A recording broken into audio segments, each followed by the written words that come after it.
থাকা অবস্থায় আমি সেই চেষ্টা করছি যেখানে যেখানে নদী ভাঙ্গন আছে রোধ করার জন্য। আমরা আওয়ামী লীগের সময়ও আমাদের নেতৃবৃন্দরা চেষ্টা করেছে আপনাদের সকলকে নিয়ে এখানে বাদ দিয়ে এটাকে রক্ষা করার জন্য, কিন্তু ফ্যাসিস্ট সরকারের, স্বৈরাচারী সরকারের নজর পড়ে নাই। বলতে চাই, আমরা যদি জাতীয়তাবাদী দল সরকার গঠন করে এই সরকারের এমপি যদি আমি থাকি, তাহলে এইখানে নদীর যে শাসন, নদী বাঁধন সম্পূর্ণ প্রথমে করবো ইনশাল্লাহ। যেভাবে আমি ওয়াদা দিয়েছিলাম আমি নির্বাচিত হওয়ার সময় পুল্লাকান্দি ব্রিজের এইরকম একটি ওয়াদা দিয়ে গেলাম, আপনাদের এই নদী শাসন, নদী ভাঙ্গন রোধ করার জন্য সকল ব্যবস্থা গ্রহণ করা হবে ইনশাআল্লাহ। আর আরেকটি কথা, আপনাদের এখানে ব্রিজ রয়েছে একটা, অনেক দিন আগে আমি বলেছিলাম যে আমরা যদি ক্ষমতায় আসতে পারি এই বৃষ্টি করব। বৃষ্টির নাম হলো নবীনাবাদ ব্রিজ। এই নবীনাবাদ ব্রিজটা করা হবে ইনশাআল্লাহ। আমাদের ডাংধরা থেকে আরম্ভ করে দেওয়ানগঞ্জের শেষ মাথা পর্যন্ত চিকাজানি চুকাই বাড়ি যে সমস্ত আমাদের নদী ভাঙ্গনের অবস্থা রয়েছে, সকল নদী ভাঙ্গন রোধ করার জন্য আমার প্রথম প্রচেষ্টা থাকবে ইনশাআল্লাহ। আমি মনে করি আপনারা আজকে খেলার সঙ্গে এই যে উৎফুল্ল মন নিয়ে আজকে খেলা উপভোগ করবেন, হাসি মুখে বাড়ি যাবেন এবং নিজেকে নির্ধারণ করবেন আগামী দিনে আপনি ভোটটা কাকে দিবেন। এবং আমাদের এই তরুণ ভোটাররা, যুবক ভোটাররা যাদেরকে আমি চকলেট বিস্কিট খাইয়েছি, তারা আজকে ভোটার হয়েছে। এই ভোটারদের কাছে আমার আবেদন, তোমাদের প্রথম ভোট হোক ধানের শীষে। আমাদের প্রথম ভোট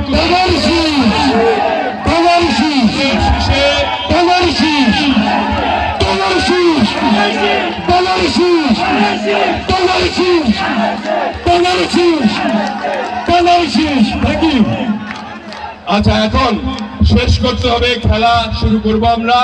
খেলা যখন হবে তখন আপনারা চারিদিকে চলে যাবেন, খেলাটা উপভোগ করবো আমরা এখান থেকে সুন্দরভাবে। আর একটা জিনিস মনে রাখতে হবে,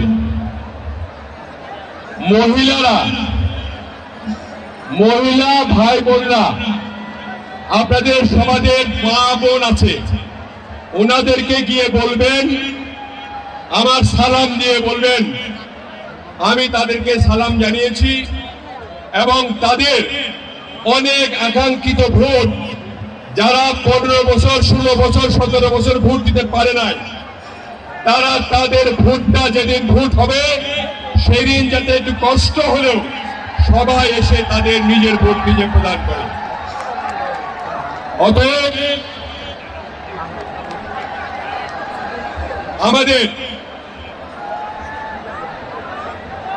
আমাদের ভারপ্রাপ্ত চেয়ারম্যান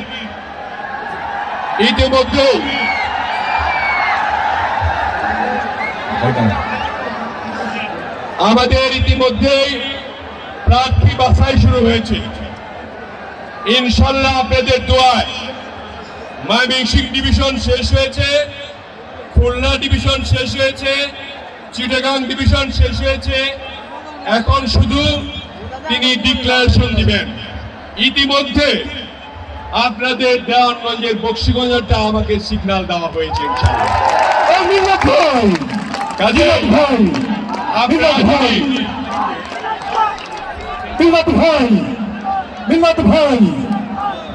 আপনাদের মধ্যে এখানে অনেক কিছু আছে। আমাদের উপজেলা নির্বাচন আছে, আমাদের পৌর নির্বাচন আছে, আমাদের ডিস্ট্রিক্ট কাউন্সিল নির্বাচন আছে, আমাদের ইউনিয়ন পরিষদের নির্বাচনগুলি আছে। যে নেতাগুলি ভালো, সভ্য, সততা নিয়ে চলে, তাদেরকে আমরা মনোনয়ন দিব ইনশাআল্লাহ। এবং আপনাদের আরেকটি কথা বলি, আমাদের সারা বাংলাদেশে যে নেতা কর্মীরা রয়েছে তাদের উদ্দেশ্যে আমাদের ভারপ্রাপ্ত চেয়ারম্যানের যে নির্দেশ, আমাদের আর একটি অন্যায় কাজ করা যাবে না। ভুল ত্রুটি যা হয়েছে তার জন্য মানুষের কাছে ক্ষমা প্রার্থনা করতে হবে। আমরা যাতে আর ভুল না করি, আমাদের যাতে মানুষের সঙ্গে মিলেমিশে মানুষের চাহিদা অনুযায়ী কাজ করতে পারি, এই জন্য আমি প্রত্যেকটি দলকে, প্রত্যেকটি দলের নেতা কর্মীকে আমি অনুরোধ করব, আজ থেকে শপথ করুন যে আমাদের এই 4 মাস মানুষের জন্য কাজ করার জন্য সকলের ঘরে ঘরে যেতে হবে, সকলকে বুঝাতে হবে বাংলাদেশকে স্বাধীন করার পর, গণতন্ত্র আসার পর আমরা সকলের সবাই মিলে এটা সুফল ভোগ করবো ইনশাআল্লাহ। এই বলে আপনাদের সকলকে আবারও ধন্যবাদ জানিয়ে আপনাদের খেলা দেখা উপভোগ করার জন্য আমি আহ্বান জানাই, এবং খেলার শেষে আমাদের প্রথম পুরস্কার মোটরসাইকেল। কে চিনবেন, কে জিতবেন জানি না, মোটরসাইকেল নিয়ে তো 11 জন উঠে যাবে না, সেখানে যাতে মারামারি না হয়। প্রয়োজনে এক্সট্রা প্লেয়ার সহ 2 জন করে উঠবেন 6 বার, অথবা 6 দিন করে চলবেন, সপ্তাহে ভাগ করে নেবেন। সপ্তাহে 2 জন করে হলে পরে 12 জন হয়, এক্সট্রা প্লেয়ার সহ হবে। এবং আমাদের এই মোটরসাইকেলটি দিয়েছেন আমাদের এই পার্লামপুর সানন্দবাড়ি চরমখা ইউনিয়নের বিএনপির সাধারণ সম্পাদক জনাব হাশেম মাস্টার, তার জন্য আমরা তালি দিই।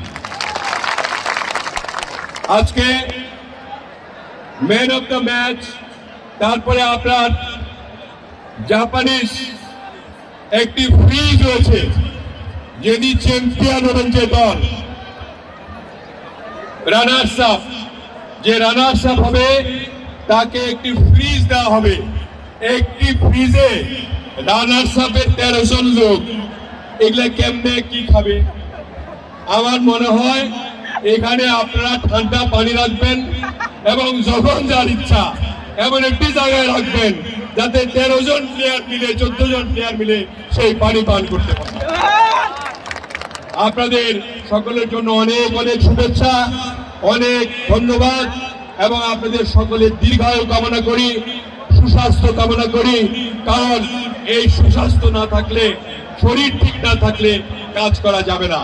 সকলের মুরব্বী যারা আছেন তাদের জন্য আল্লাহর কাছে দোয়া করি, তারা যাতে এই সুষ্ঠু নির্বাচনটা দেখে যেতে পারেন, এবং আমাদের এই তরুণ ভাইদের, আমাদের যুবক ভাইদের জন্য একটা সুন্দর বাংলাদেশ রেখে যেতে পারেন। এই বলে আমি আমার বক্তব্য শেষ করলাম। খুদা হাফেজ।